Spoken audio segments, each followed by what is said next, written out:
Hello, everyone, and welcome to the lecture for today. In today's lecture, I will be going through Apple Incorporated managing a global supply chain case study. And this is very interesting because you are studying Introduction to Supply Chain Management, and this case gives you an end-to-end overview about how important global supply chain management is and how it can make or break a company. So that being said, as you all know, Apple is one of the most valuable brands in the world. And this company, it started off in 1976. So it's, 40 plus year old company. And the interesting thing about Apple is that as of today, as I mentioned, it is the most valuable brand in the world. The question is how? What differentiates it? What sets it apart from all the other competitors in the world? And how has it continued to maintain itself in the number one leading position? And it has, as we will see in this case study, it has gone through its ups and downs, and it's a very interesting story that we will go through. And I think you will learn a whole lot, but what I want you to focus on as we're going through this case study is I want you to really focus on the key components that helped Apple's global supply chain become the best in the world. What are the things that they did right? And what are the lessons that other companies can learn from? So that being said, I'm going to dive into the case study now. And this case study starts off with the story of a young lady by the name of Jessica Grant. And she is an analyst in the case study. And the case study is based in 2014. And Jessica Grant, she's working for a money management firm based in Toronto, Canada. And she is trying to figure out whether or not this company that she's working for, which is a money management firm, whether or not they should invest in Apple. Now, Apple in 2014 its stock price was on a downward trend. The stock price fell from $700 in 2012 down to $524 over the span of 2 years. And so the stock price was going down, but Jessica, was looking a little bit deeper into whether or not the basic fundamentals of the company are good, and whether she should invest and if she thinks the stock price will increase in the future. And so what happens in the case study is that she starts looking into the story of Apple, and she starts digging deeper. Now, just to give you an idea, by 2014, Steve Jobs, who was the one who actually launched and started Apple, had passed away. And that had happened in the recent past. And a gentleman by the name of Tim Cook took over the company. And one of the reasons that the stock price was going down is that people had reservations as to whether or not Apple will be able to continue to deliver under a new leadership.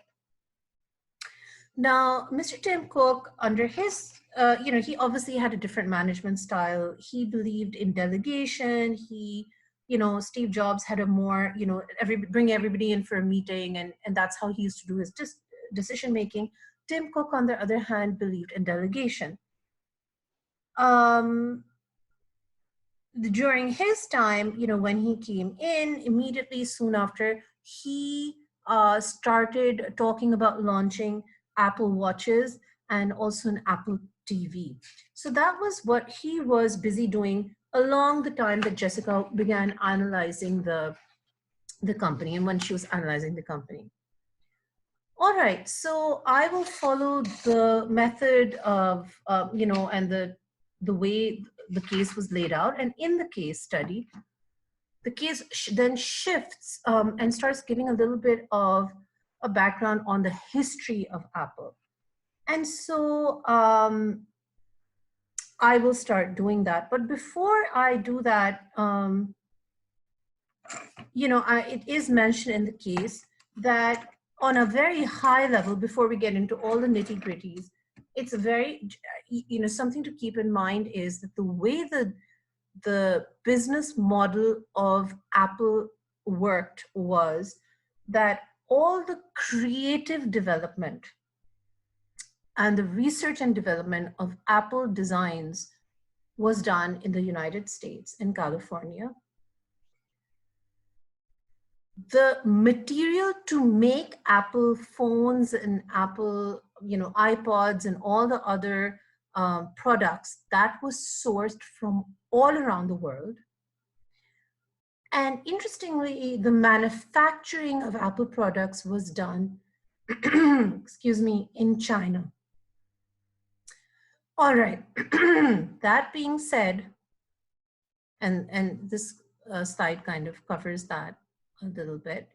That being said, I will now go on to talk about a little bit about the history, right? So let's see. All right, so here we go. This picture is of Mr. Steve Jobs.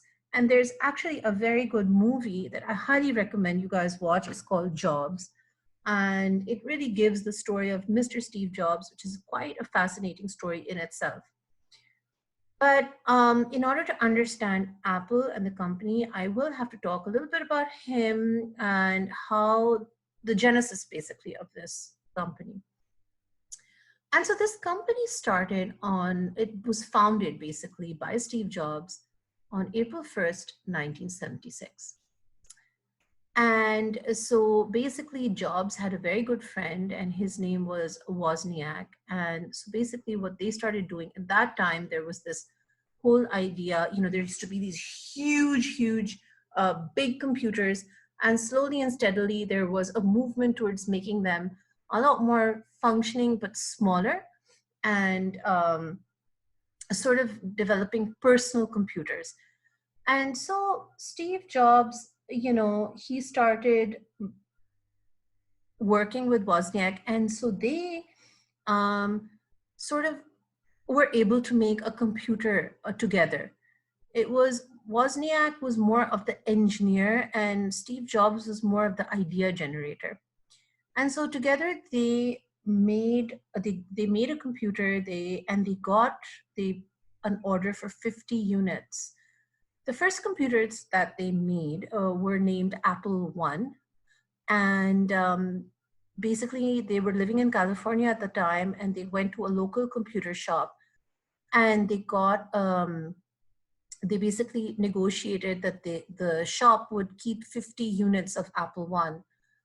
And they basically were able to sort of get that going, which was a big success for them. They didn't have money basically to buy all the parts to make the computer. So they had a deal with their suppliers saying that they would pay 30 days later, pay for the parts. And so their assumption was that those computers would sell and that they would be able to pay for those parts. Well, it was a successful endeavor, and eventually they ended up selling 200 units of Apple One. This was a big win for both of them. And so they started improving the design and showcasing it, and they developed Apple II in 1977, a year later. But they realized that they needed more money, and they then found a partner by the name of Mark Kula, who joined them as their marketing manager. Now, Mr. Markula was a millionaire, and he at one time was working at Intel, and he believed in these two gentlemen, and he decided to invest in this company. So in a very short period of time, once they had this investment and you can see the kind of computers they were initially making in this slide. They started doing very well, and they became effectively the largest private manufacturers of computers in the United States. That was a very big endeavor they made in a very short period of time. In 1980, they basically held an initial public offering, which basically means that they went on the stock exchange and they decided to issue shares for their company on the stock exchange. And again, being, seeing the success that they had, they did extremely well. And actually, there were 300 millionaires that were made within Apple during this period of time. Now, so all of this was going up till now extremely well. But then what happened is that in 1981, right? Again, remember that Apple started in 1976. In 1981, IBM entered the market. And by 1983, IBM's computers became the best selling computers in the United States. So they took over Apple.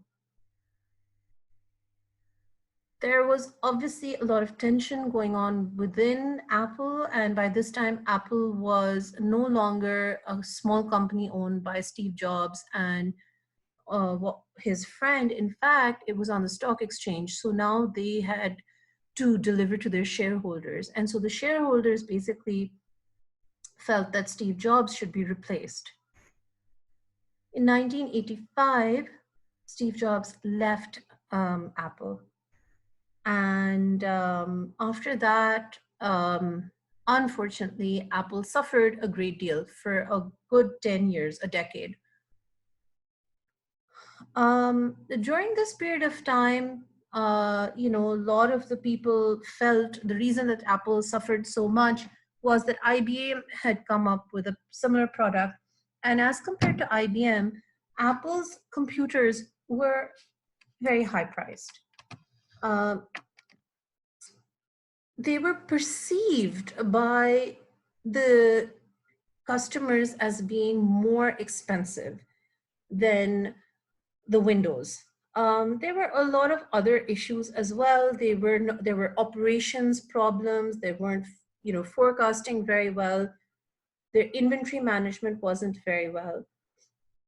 But so net, even in the stores, their products were not being put in the most obvious places. So long story short, Apple started its downward trend. Between 1993 and 1996, Apple had 3 CEOs, and they were all very well accomplished gentlemen. But still, the problems persisted. The sales of Apple's computers continued to decrease. Eventually, Apple started licensing its computers called the Macs to other companies. But no matter what decisions these high level executives were making, unfortunately, Apple's downward trend was continuing. So the shareholders and the top management together decided to bring back Steve Jobs. After all, this was the company that he had started. It was his genius idea to come up with a product. And if you sort of really, his idea was, for example, to make the keyboard very easy to navigate, to have fonts that were user friendly and beautiful. There were a lot of different design aspects that Steve Jobs had brought in, and there was definitely his vision and leadership that had helped make Apple what it was. And so bringing him back just seemed like a very natural kind of decision. And so, as I just mentioned, he was brought back in 1996. But, by the time he had come in, the market capital of the company, meaning the total value of the company, had fallen from 11.6 billion in 1987 all the way to a mere 3.1 billion in 1996. So now, within this period of about a decade or so, the company was valued at one third of the value that it had been in 1987. And so, once Steve Jobs got back, he basically decided to take, some big steps. One of the big steps that he took was that, up till now, Microsoft, IBM and Microsoft, all of these companies had been his competitors. But in 1997, Steve Jobs decided to partner with Microsoft, and Microsoft in return invested $150 million dollars in the company. And together they released a software which was a Microsoft Office for the Macintosh. And so, because the Macs, they had a different operating systems from the PCs, this was, needed. In 1998, Apple launched the iMac. And so this was another idea that Steve Jobs had. And what he did differently this time round was that with the iMac, he decided to really focus on the design, and he revamped the design and incorporated lots of bright colors into it. And so there were bright green and blue and purple, you know, iMacs being made. That became quite popular.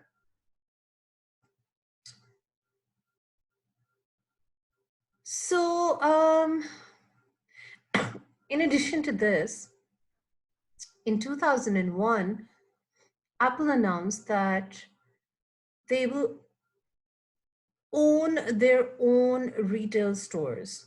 And so this was a rather large investment that they were deciding to make, but he thought that this was the right thing to do. And through those retail stores, he would educate consumers, and this would help them grow their market share. Which again, over a decade, the market share of Apple products had decreased from 10% to just 3%. So right now they were still in a struggling phase. He also launched a new product that was revolutionary, which was the iPod. And this was basically a digital audio player that was very small in size. Previously, there were Walkmans, and they were rather large. These were a lot smaller, and what was most interesting about the iPods was that it was digital music that was being played in them. And so he also simultaneously launched iTunes. And so this was a place where you know consumers could buy songs to have put on their iPod and to hear them. And this became a huge success. And so he was dealing with the five largest music labels in the world, and they all signed up to join iTunes. So this was where the changing point or the turning point in the story. Um, and Steve Jobs also felt that this particular product would help improve the financial base and from where the firm could really grow. Now, by 2004, by now, as mentioned, Apple, just repeating a couple of key facts, Apple had launched the iMac. This was all after Steve Jobs had come back. They had which was again a very innovative new way of sort of positioning the computers by making them very fun and with bright colors. The iPod had been launched, and they had also started owning their own retail stores. So all of this was very good. But one of the things that Steve Jobs started looking into was the supply chain, right? And he wanted to make sure that, you know, as far as, when new products are launched, such as the iPod Video, iPod Touch, that, there should be no issue with getting the parts. And so he wanted to gain control over the supply chain by working with new suppliers on proprietary parts, from which Apple could provide upfront capital in return for voluminous commitments and a lower overall price per unit. And so the whole idea was that Apple would give suppliers a sort of a commitment that they would be buying large volumes in return for an overall small price. And again, Apple did not want to work with a whole lot of like hundreds and hundreds of different suppliers. They wanted fewer suppliers, but they wanted to be able to really rely on them and get a firm commitment with them, with those suppliers. And since Apple now all of a sudden was becoming very popular all over again because of the iPod and all these new products that they were launching, many suppliers were willing to sort of buy into this and take and sort of make this partnership with Apple. Slowly and steadily during this period of time, Apple also started expanding its retail stores beyond the US and opened its first, Japanese store in 2013.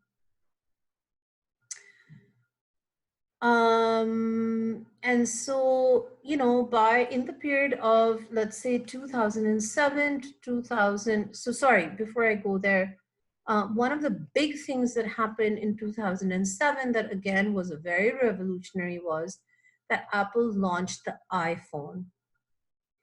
And as you all know, the reason that the iPhone became as popular as it did was that it incorporated within one phone, a camera,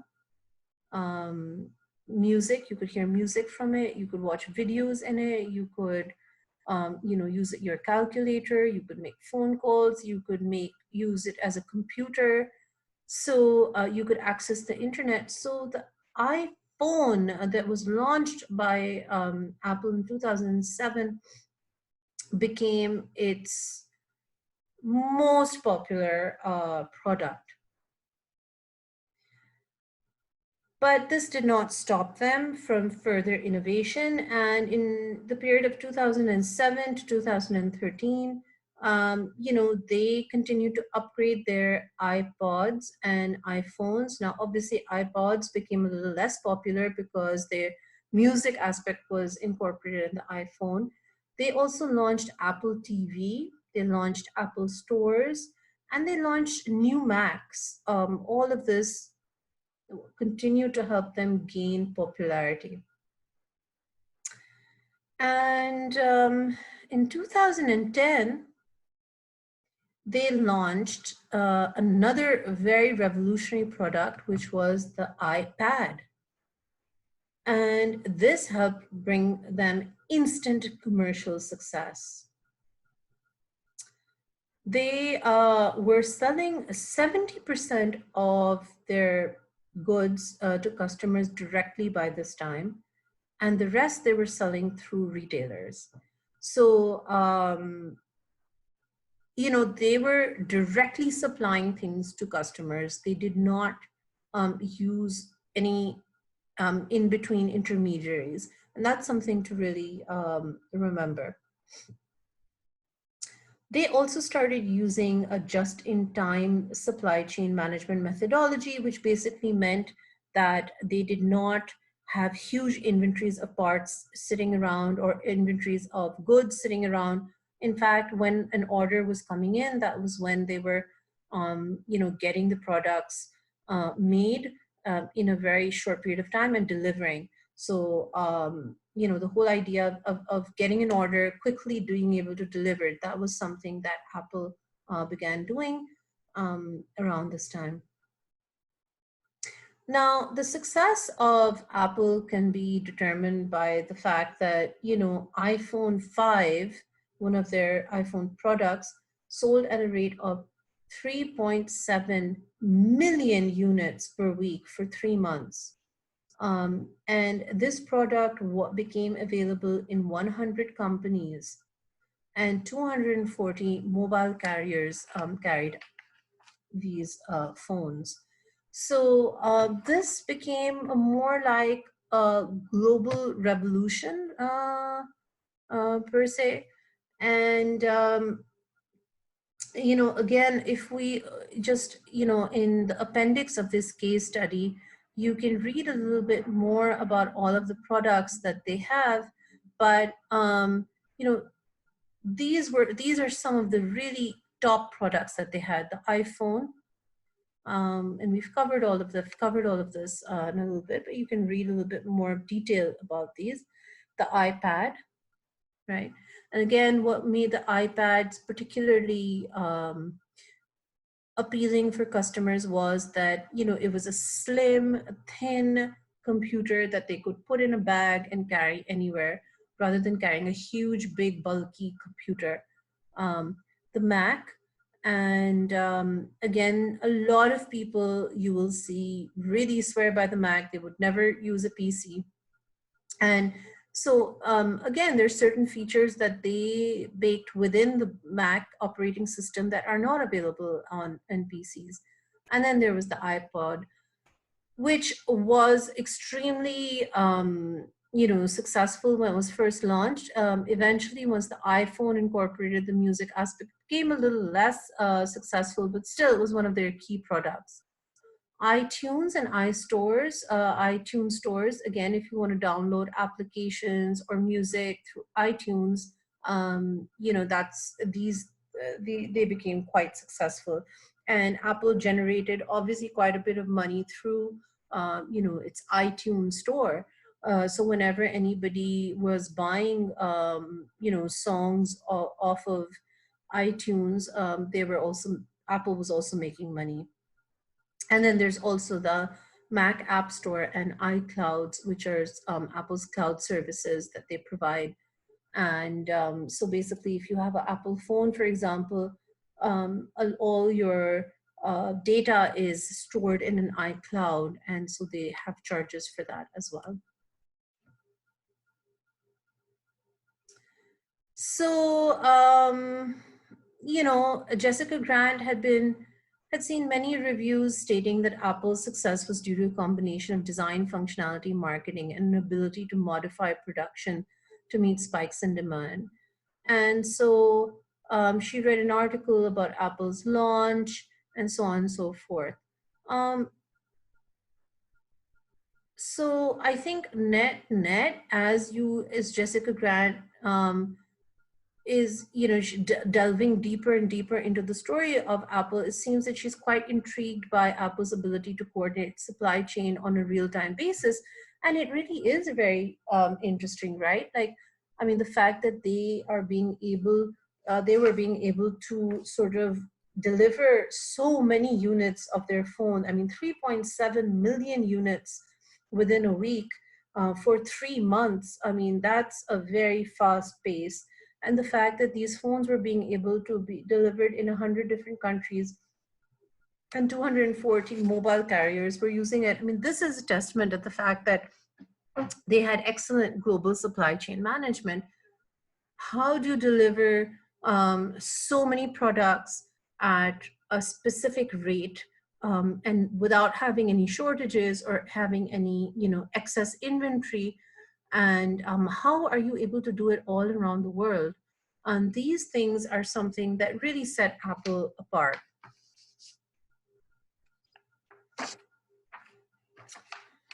So in the next phase of the case study, I will now be discussing the new product development.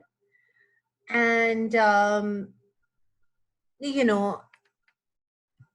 if we really look at Apple, and this slide kind of gives a very high level overview. Apple's global supply chain involved 156 different suppliers.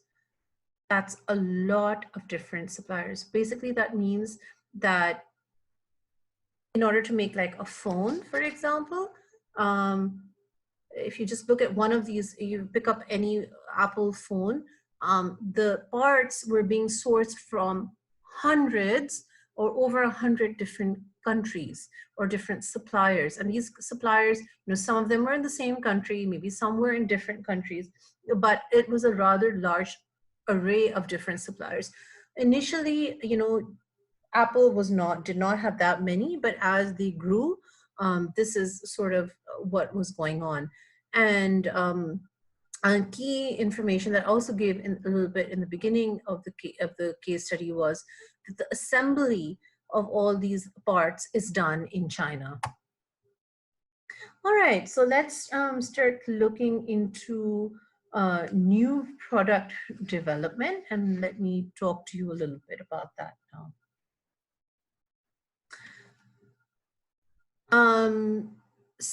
And by the way, I expect you to read the case study in great detail. The slides contains a lot of the information that I am speaking to, as you can see, but there are certain details that are in the case study, and you should be reading the case study on your own as well thoroughly, so that you get all the key points, and you are responsible for all the information in the case study. All right, coming back to new product development. So generally speaking, traditional life cycles for products, they usually last for 4 to 5 years. That means that basically once a product is launched, it continues to be marketed in the market, and there's usually demand for them that lasts for a good 4 to 5 years. And after that, the demand starts wearing off, and something new is usually launched by the company. But in Apple's case, what is extremely interesting is that they have, in general, a product life cycle of just about a year. And so what this basically means is that in about a year's time, they launch an upgraded version of the same product or an entirely new product to replace the previous product. Now, in order to do this, Apple has to coordinate with quite a few, in order to make these new products, right? They have to coordinate with a number of different parties. So they need to coordinate within their own company. Right? All the different departments need to communicate and coordinate. They need to coordinate with the hardware, making sure that, are they going to be able to source all the parts, what's available in the market, so on and so forth. They need to coordinate the software and develop the software. And they also need to figure out how are they going to do the production. So that's quite a lot of different parts to the puzzle that they need to figure out. They also need to make sure that the products that they make can be made in large volumes. And generally speaking, Apple actually not generally speaking, more specifically speaking, Apple does not believe in outsourcing. So it's not that they will just say to some random company, that has a factory that, makes phones, that, hey, can you just go ahead and make Apple phones? No, they don't believe in that. They believe in having a tight control over their global supply chain. So as you can see, there's so many different moving parts. And so in general, Apple, and sorry, I will come back to these in just a second. In general, Apple worked very closely with suppliers to make sure that they could actually make these products.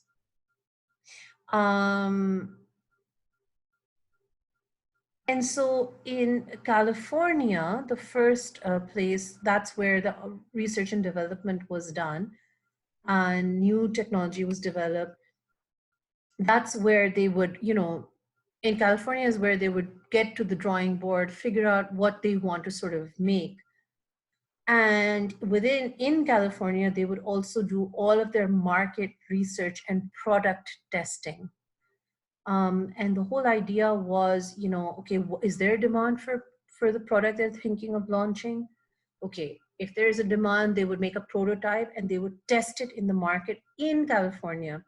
And during this period of time, they would also try to really, really improve the product and make sure that, once they launch it, that it will be successful.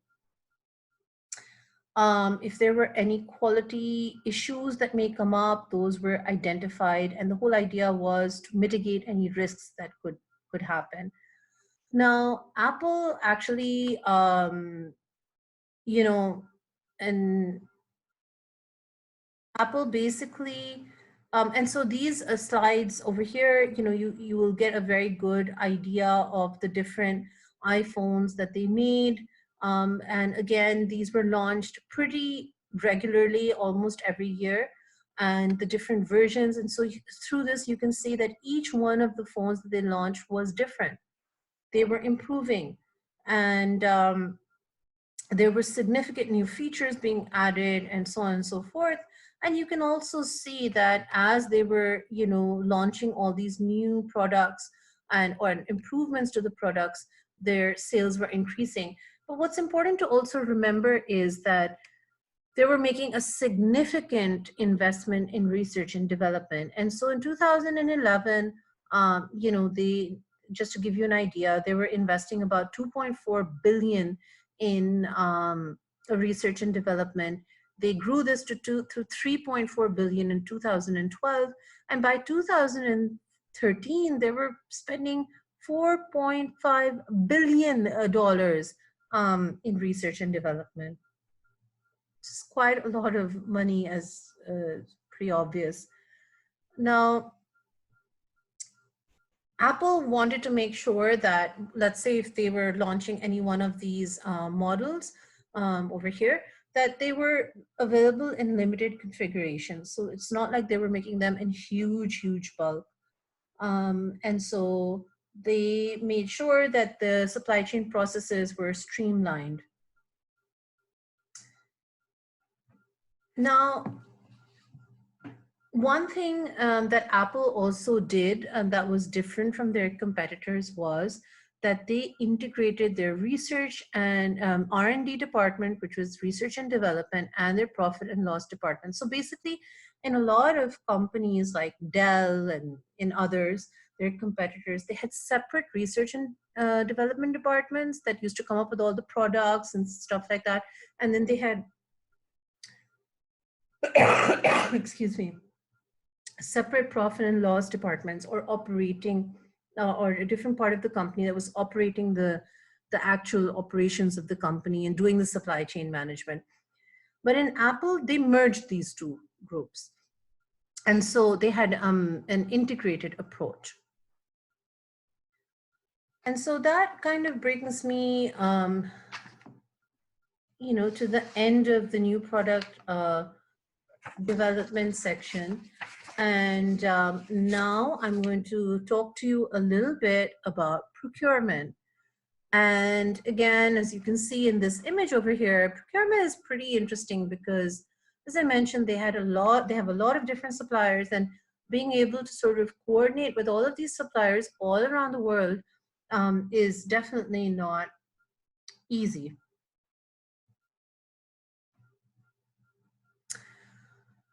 Okay, now, generally speaking, what happened, over the course of time was that Apple faced a little bit of a problem as far as procurement goes.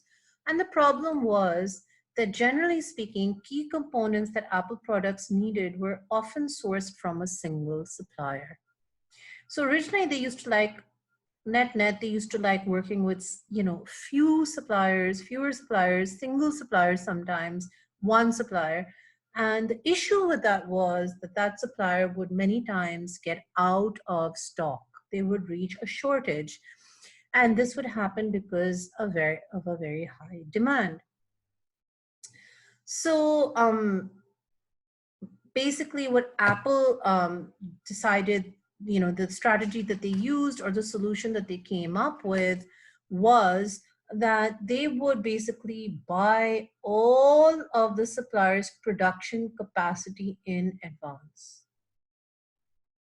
Apple would buy equipment, all the capital, big equipment, the factory equipment for the suppliers, but in exchange, they would want that the suppliers assure them that they will deliver the parts to them at a particular cost, and that those costs were, they were obviously kept extremely low. Now, these are exhibits. These are part of the appendix of the case study, and it's very interesting to sort of look at these appendices. And over here you can see in this particular one, which is exhibit 4, that just gives you a good idea. There are about 150 different suppliers. This is for one product, the iPhone. And these 150 are 97% of the product material that is required to build this iPhone. And these are they are sourcing the product materials from a lot of different companies. Some of them are very well known, Panasonic, Hitachi, LG, Samsung, Sony, Qualcomm, Toshiba. These are very big names. And so, but there are also, within here, several that are not very well known. And these are not all in one country. These are, all around the world. Now, the way, Apple worked, and a lot of people, some people actually say that this is very unfair because they basically took complete control over suppliers. And, one thing that really bothered some people was that if you look at, the amount that was being spent on suppliers, or the cost of input material, it's actually not very high. So in terms of revenues, suppliers would only get 5 to 7% of the revenues. Now, if you just look at this exhibit 6, for example, iPhone's a selling price. So iPhone is making a profit of 60%, right? But if you start delving a little bit deeper into these numbers, you'll notice that, in China, where the phones are actually being assembled all together, they're only getting 1.8% of the profit, right? This is the labor, which is very small amount of the profit.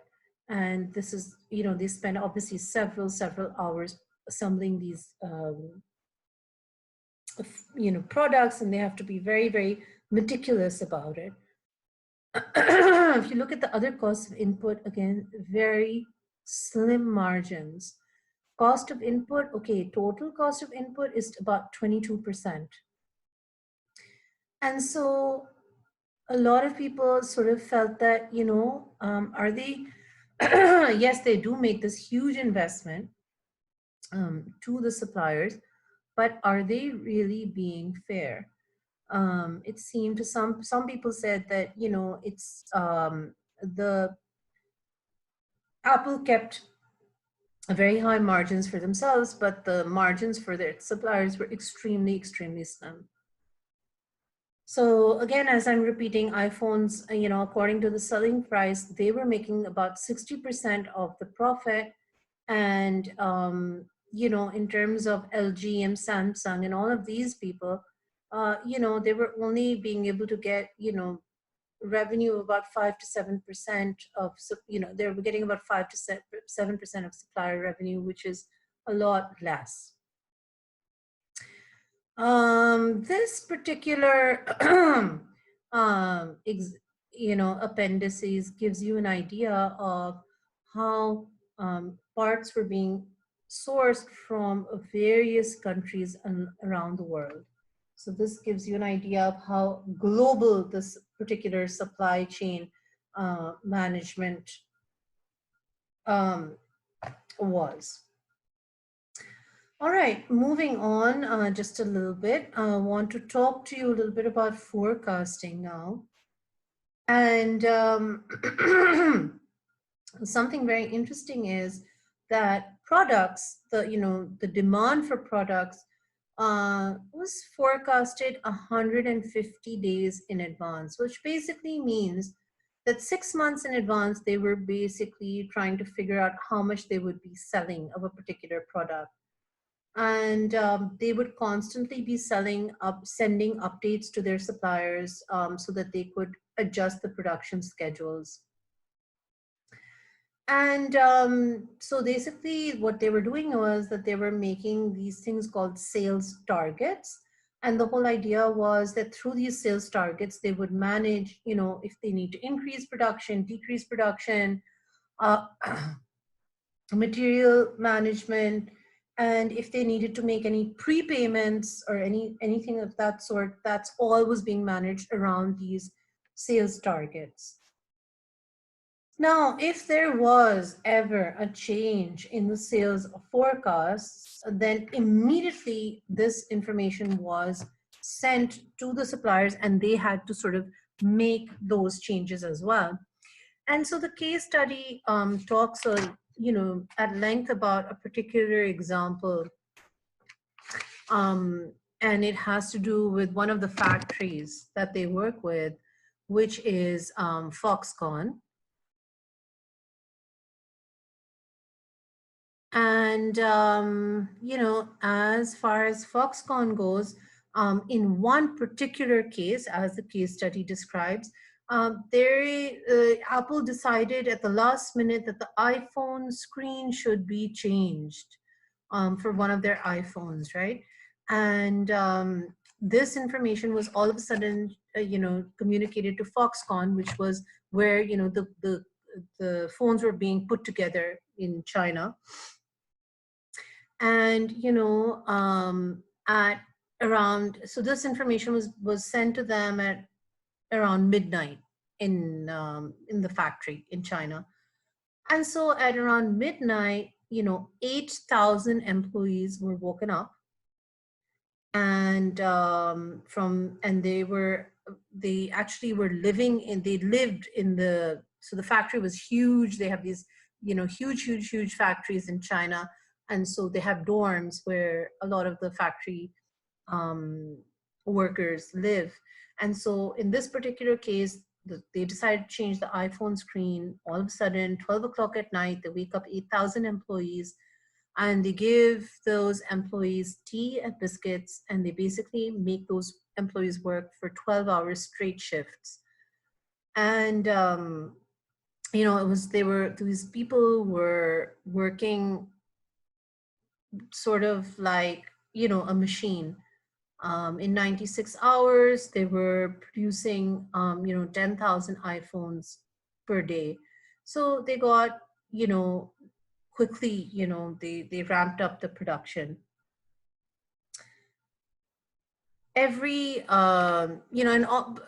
obviously, as you can imagine, this is a lot of pressure for the workers, getting last minute changes, working kind of at this crazy rate. And so occasionally there were situations where, newspapers such as Wall Street Journal and all would report incidences about factory workers, just not being necessarily living in the best of conditions and so on and so forth. So anyways, but that gives you an idea of what kind of operations and how efficient their operations were. Now, every quarter, So basically that means there are 4 quarters in a year. So for every, about 4 times a year, Apple reviewed its inventory levels, adjusted its demand forecast, monitored cost components, and new products were added to the development pipeline. Now, if you look at these numbers on this particular slide, you will see that, in general, on iPhones, retail value is about, $649 to $849, which is quite pretty steep. The material for these for iPhones only costs, as compared to the retail value, about $199 to $230, which is significantly less. Now, one thing to also note is that Apple was managing a closed ecosystem, which is also the headline of this particular slide. And so basically what this meant was that it was a rather closed net, a closed kind of a supply chain management that they had. They had full control over all aspects of the supply chain. And again, just to explain this a little bit more in depth, Apple negotiated exclusive excuse me, agreements with suppliers to maintain control over their manufacturing machines.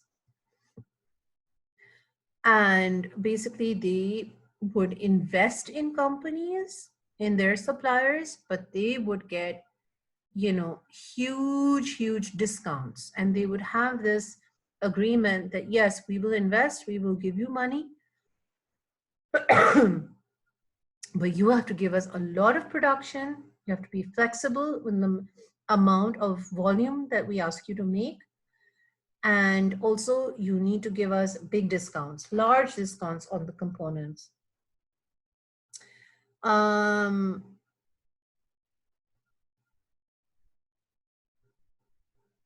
So one of the other things that Apple basically negotiated with its suppliers was that if they make an agreement with the suppliers have to exclusively only work for them. And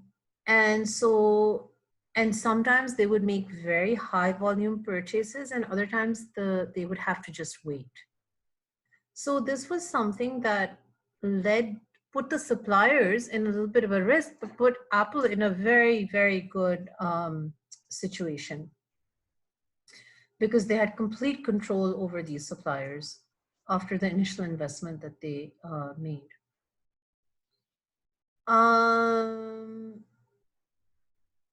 One example is that mentioned in the case study is that Apple, for one of the suppliers, basically got machines for manufacturing of $250,000 that did precision cutting. But Apple also secured hundreds of machines for manufacturing. So these precision cutting machines, yes, they invested, but you know what? Then they got exclusive rights to this machinery that was it was only allowed to be used for them. So again, this particular slide gives you a little bit more detail about, the estimated bill of materials, where the money was being spent, and as mentioned before, the margins for suppliers were kept quite slim.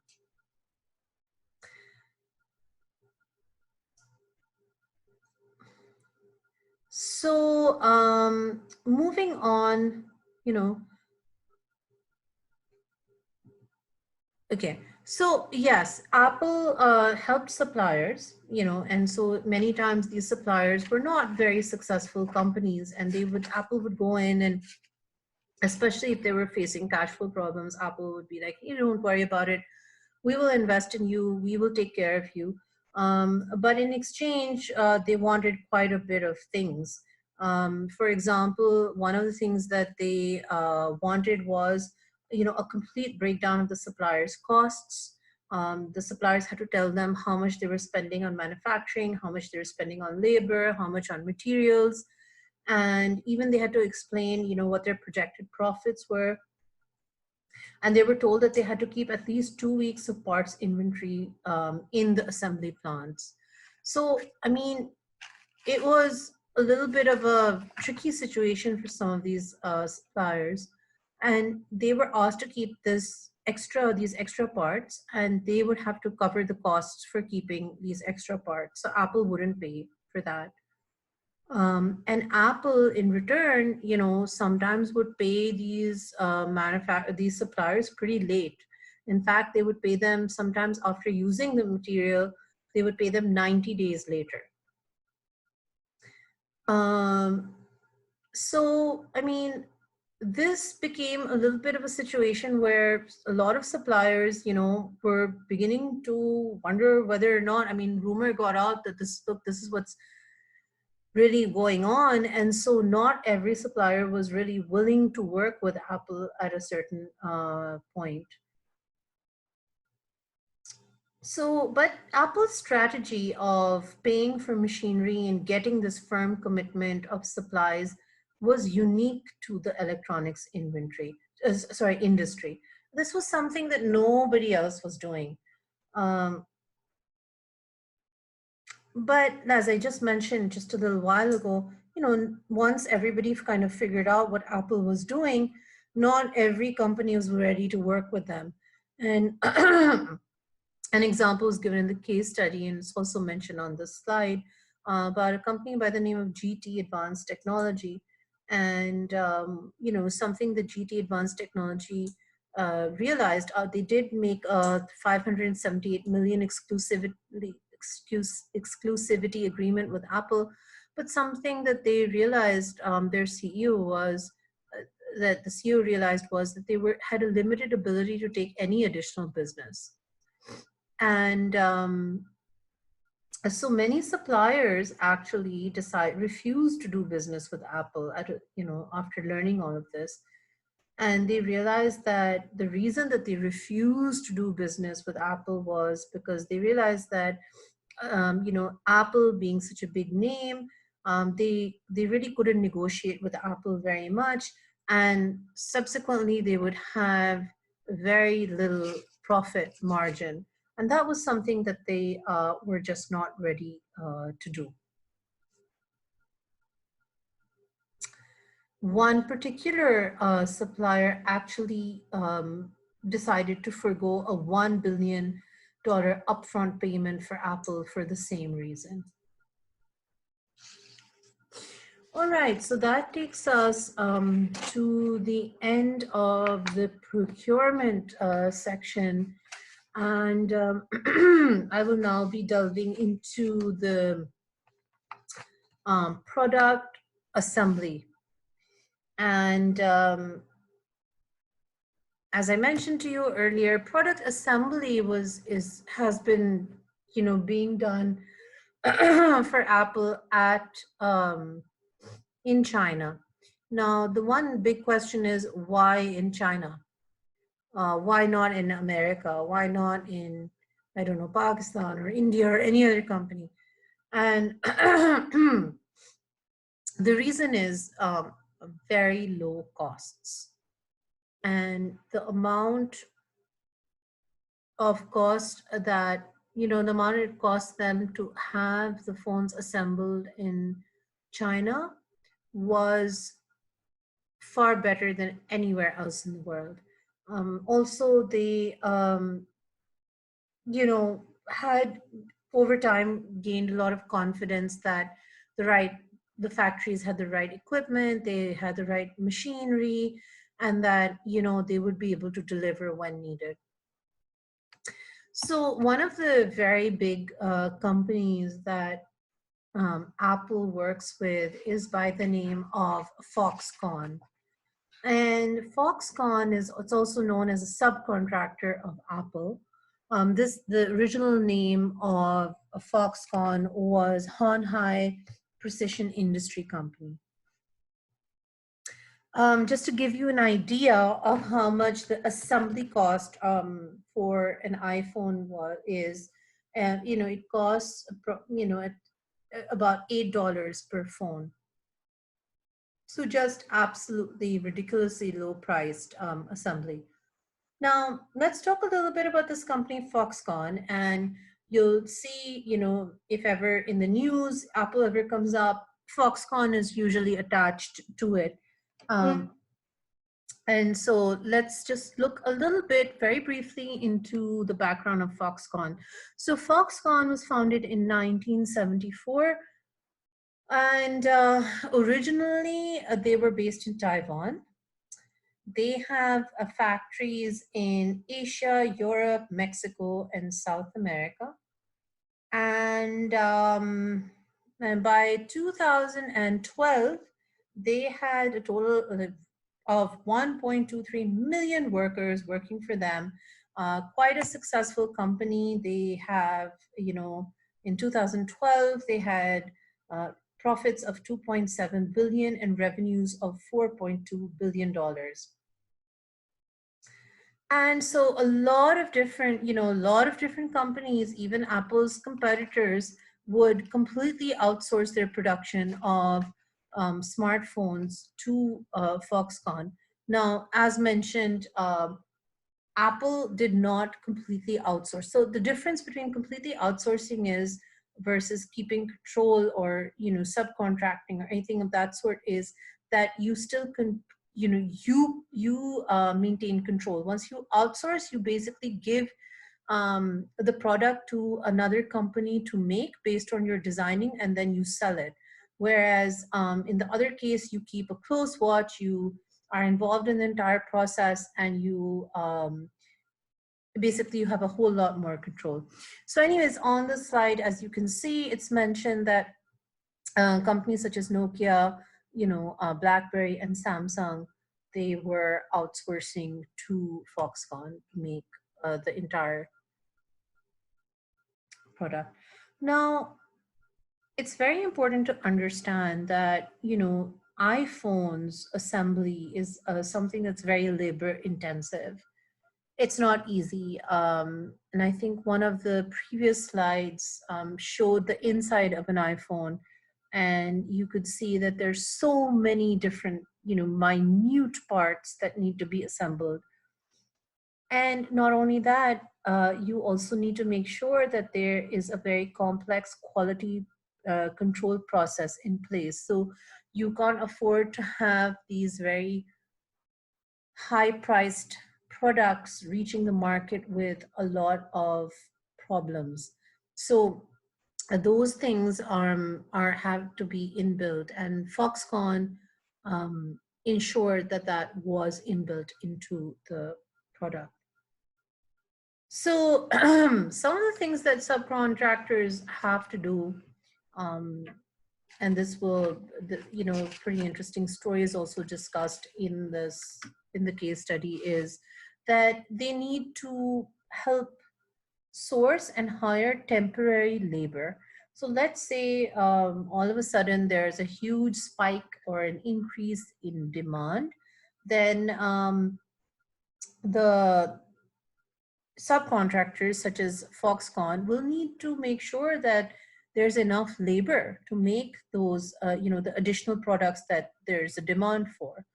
And subcontractors are actually responsible for finding the labor and ensuring that, everything is as per requirement. So additionally, so that's one of the things. Additionally, another thing that companies are responsible, subcontractors are responsible for is testing and assembling the individual components. And so so we spoke a little bit at length about, Foxconn. Next, another one of the subcontractors for Apple is called Flextronics. So the next story that we will be covering that is covered in the case study is on Flextronics. And so basically what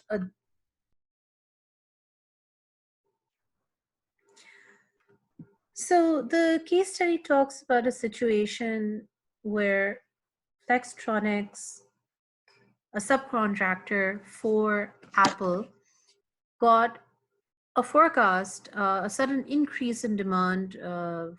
They realized that there's a sudden increase in demand for iPhone 5s. And so Apple basically told them to sort of figure it out and help them, because they're one of their subcontractors and their responsibility is to basically source and hire temporary labor and all of that. So basically they said, please help us with this situation. We have a sudden increase in demand. And so Flextronics went out and realized that they needed an additional 1,500 temporary workers urgently. And workers were usually paid for this kind of a job of assembly and so on and so forth, about $178 per month, but they were willing to pay $1,000 per month for the same job. And so they, looked around for these workers. They said that they would provide housing, they arranged for flights, they told the workers that they would have to work 12-hour shifts, and they got the workers. And so they had 1,500 additional workers working for them. But as soon as the job was completed and the sudden spike in demand for iPhone 5s fell, they immediately laid off 4,500 employees. And obviously, these employees were left kind of in a lurch situation. They didn't, they were laid off at the last minute, and this information was made public. And, a lot of the workers felt that they were, they complained about being treated very unfairly, but, nothing really happened. So this is a situation where, again, Apple having the clout that they had and having the financial leverage that they had, I mean, for them, the key was, getting a good quality product to their final consumers. And, certain jobs they outsourced to their subcontractors. And, exactly how those jobs were being done, I mean, they really didn't delve very deep into that. When Apple was basically asked to answer questions on, such treatment of employees affiliated to their products, they basically said that, look, they, make sure that they have the suppliers that they work with have codes of conduct, and they make sure that they check that the factories don't have any abusive practices, involuntary labor, human trafficking, or harassment. And that's pretty much that. So that was what Apple's response was. So another thing that, subcontractors really are responsible for is arranging for engineers. Now, as you can imagine, on a factory floor, you have all these workers. Just imagine an iPhone factory. You have, tens and, thousands and thousands of employees in China working on these very sensitive machines. And so in order to sort of oversee them, Apple wanted to have engineers on the factory floors. And so,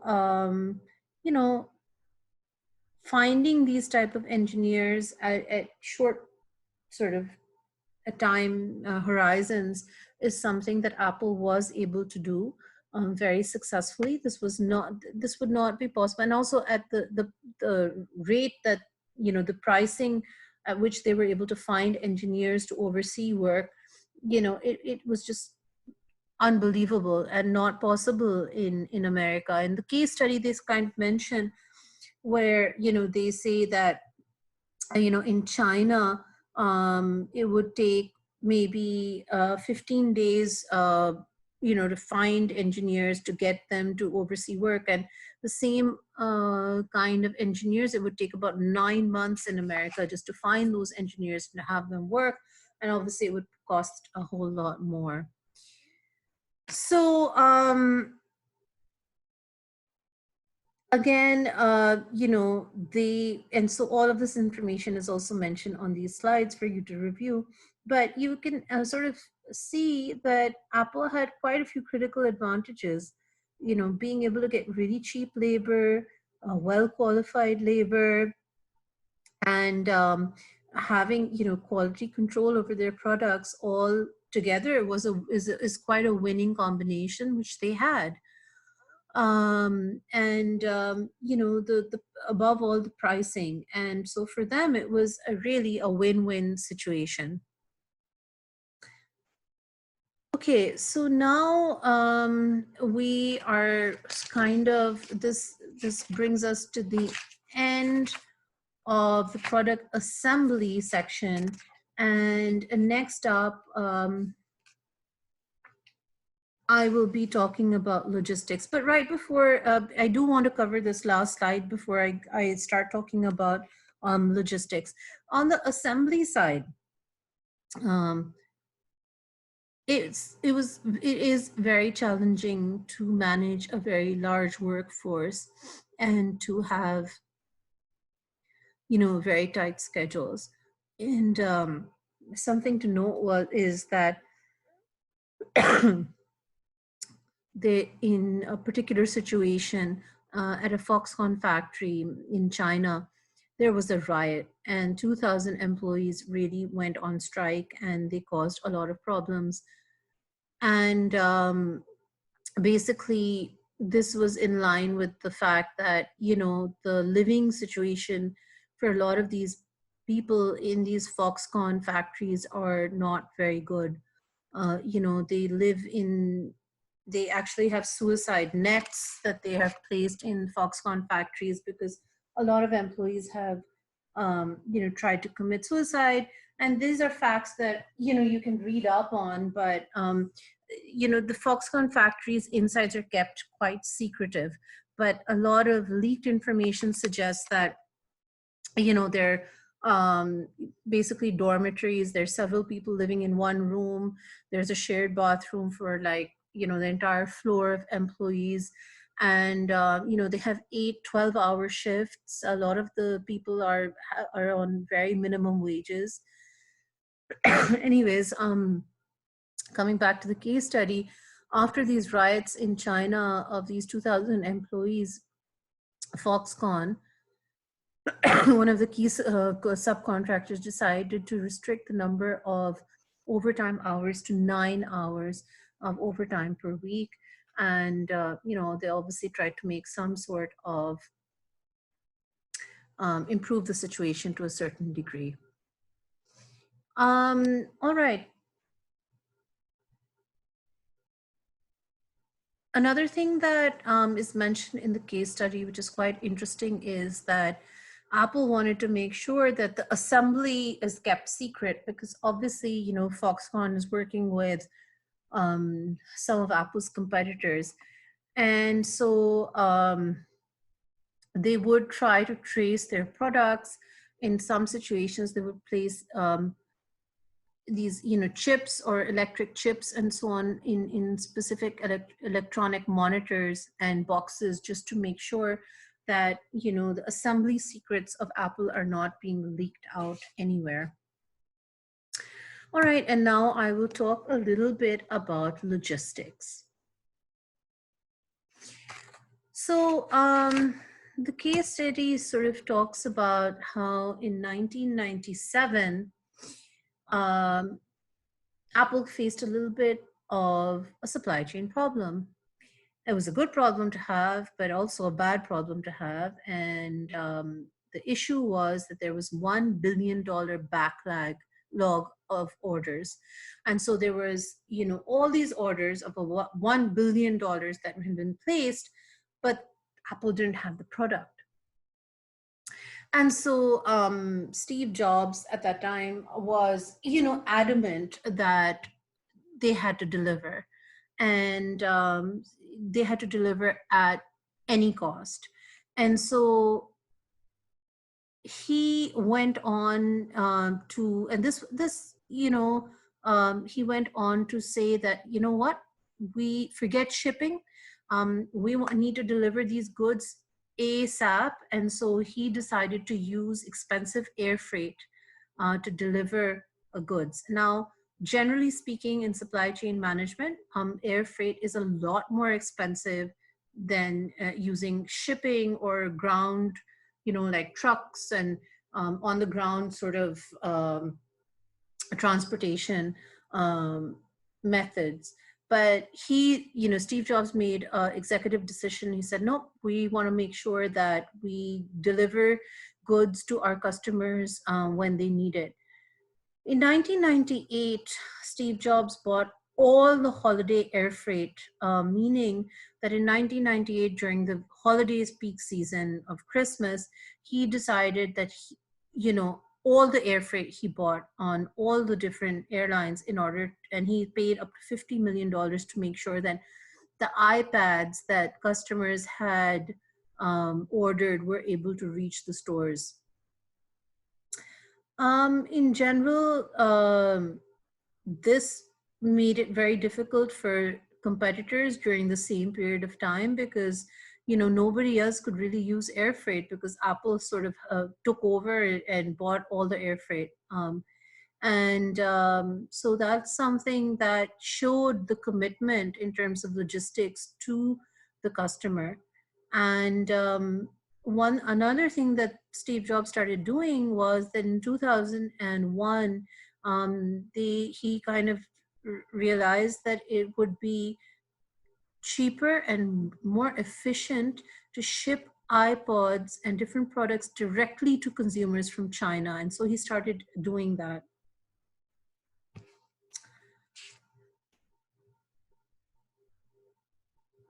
Okay. Now, some other key things to sort of just cover in this particular section.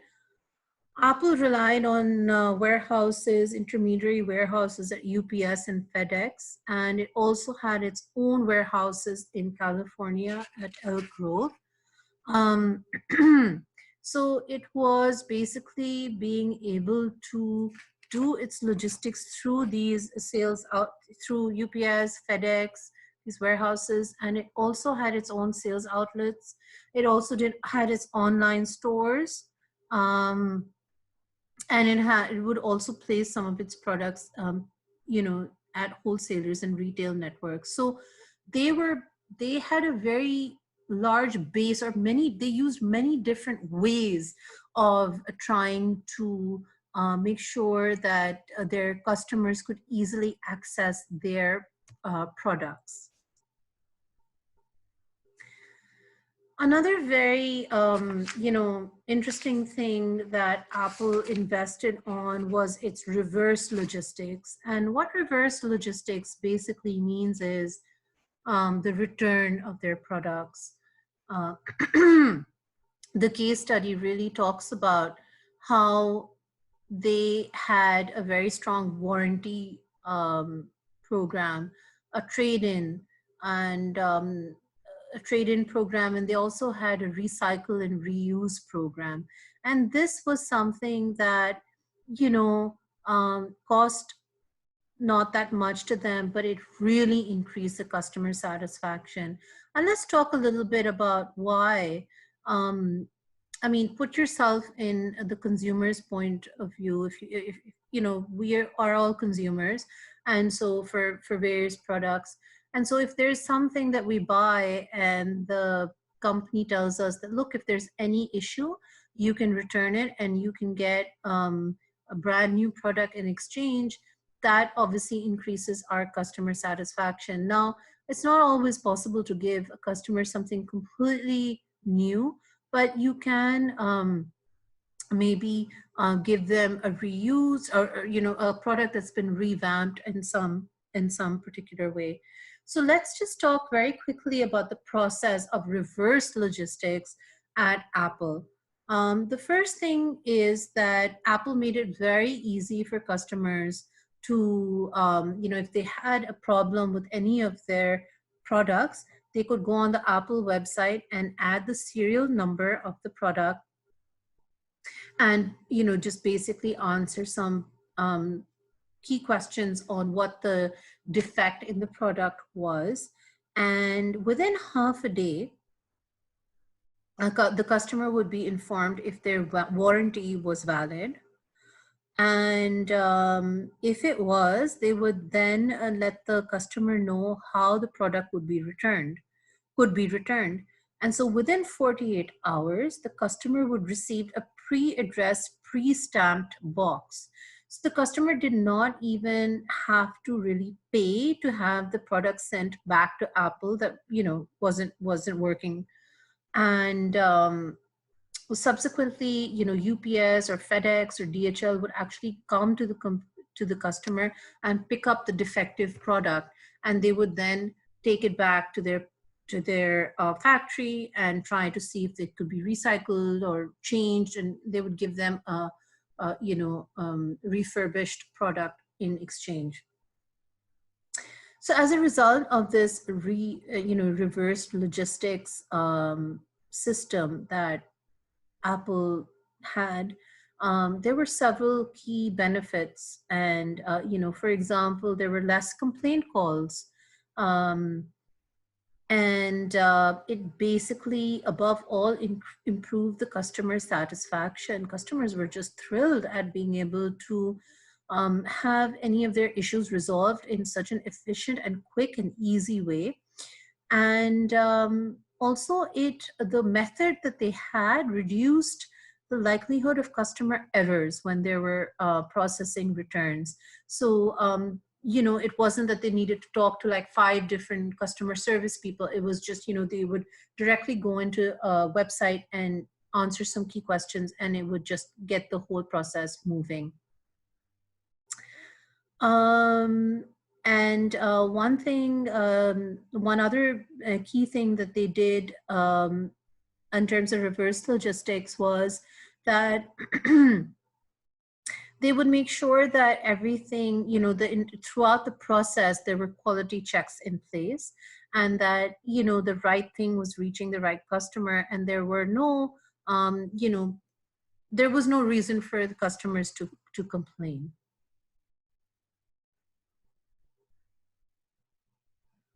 Okay. All right. So so I've covered kind of the key points in this section.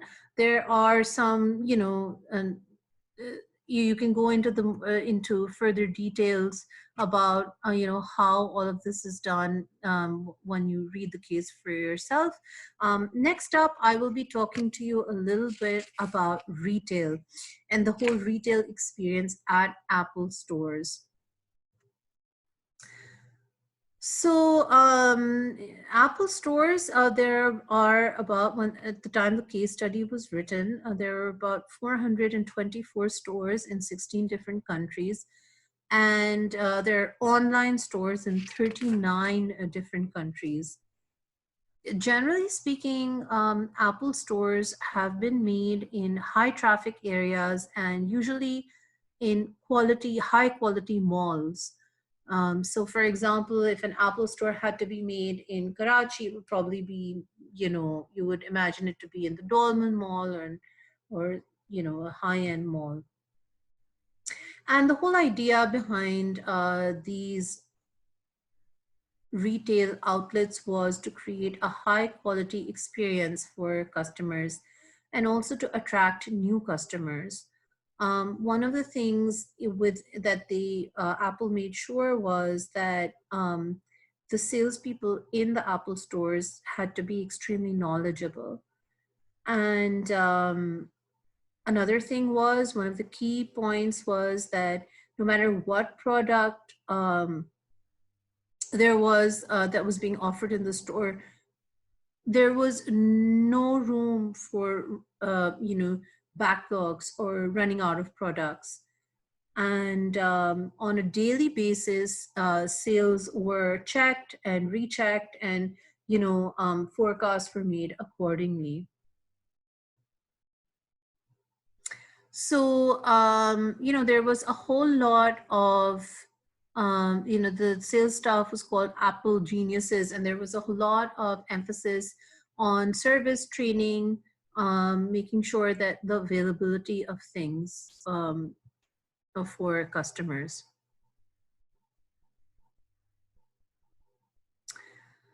All right.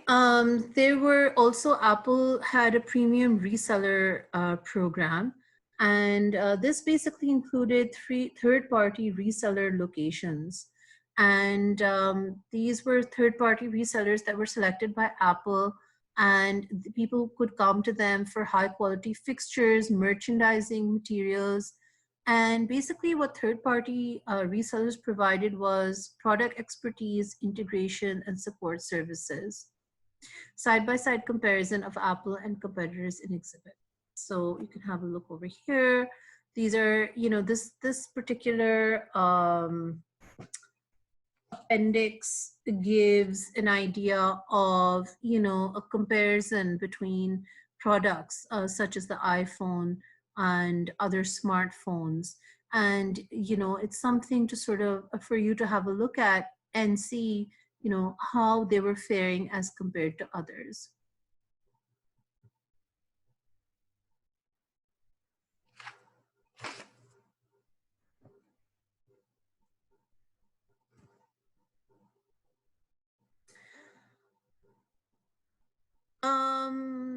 All right. So looking forward now, and again in the case study, towards the end, after discussing all of this, it's just they try to give an idea of what is expected in the future for Apple.